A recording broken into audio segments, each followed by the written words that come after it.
જામનગરના પોશ વિસ્તાર ગણાતા પટેલ કોલોનીમાં તંત્રની ઘોર બેદરકારી સામે આવી છે। છેલ્લા કેટલાય સમયથી પીવાના પાણીની લાઇનમાં ગટરના ગંદા પાણી ભળી જતા સ્થાનિકોના આરોગ્ય પર જોખમ ઊભું થયું છે। દૂષિત પાણીને કારણે અનેક લોકો બીમારીનો ભોગ બન્યા છે, જેના પગલે સ્થાનિકો અને કોંગ્રેસી મહાનગરપાલિકામાં હલ્લાબોલ કરી તાત્કાલિક નવી પાઇપલાઇન નાખવાની માંગ કરી છે।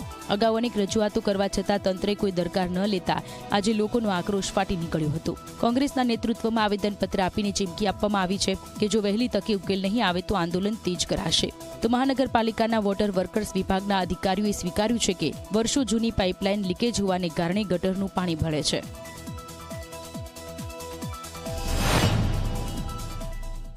અને આજે અમારે 15 દિવસથી પાણીની સમસ્યા છે, ગંદુ આવે છે અને ગટરનું આવે છે।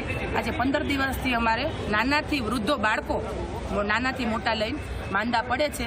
તો આજે 4 બનાવ બન્યા છે અને સંખ્યા વધતી જાય છે અને આજે 5મો બનાવ મારી ખુદની બેબી પેટમાં દુખાવો ઉપડ્યો, કોલેજેથી પાછી આવી, એટલે જલ્દી તમે આજે પાણી અમને આપો ચોખ્ખું, એવી અમારી માંગ છે અને જલ્દી એને કંઈ છેલ્લા 15-20 દિવસ બહુ ખરાબ પાણી આવે છે, ગટર જેવું પાણી આવે છે, પીવાનું કે બીજું એક વાપરવાનું પાણી છે જ નહીં લાગે વસાવ।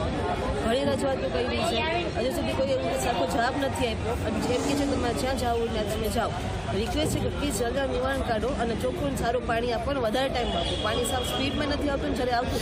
વોર્ડ નંબર 2 તથા 3ની અલગ અલગ મુદ્દે રજૂઆત કરવામાં આવેલ, જેમાં ખાસ કરીને વોર્ડ નંબર 9ના છેડે પટેલ કોલોની વિસ્તાર વોર્ડ નંબર 3માં ગટરનું ગંદુ પાણી આવે છે તેવી ફરિયાદ સેમ્પલ સાથે લઈને આવ્યા છે। આ બાબતે અમે તાત્કાલિક ઘટતું કરી અને તાત્કાલિક 2 દિવસમાં ફરિયાદનો નિકાલ થાય તેવી કાર્યવાહી કરવામાં આવશે।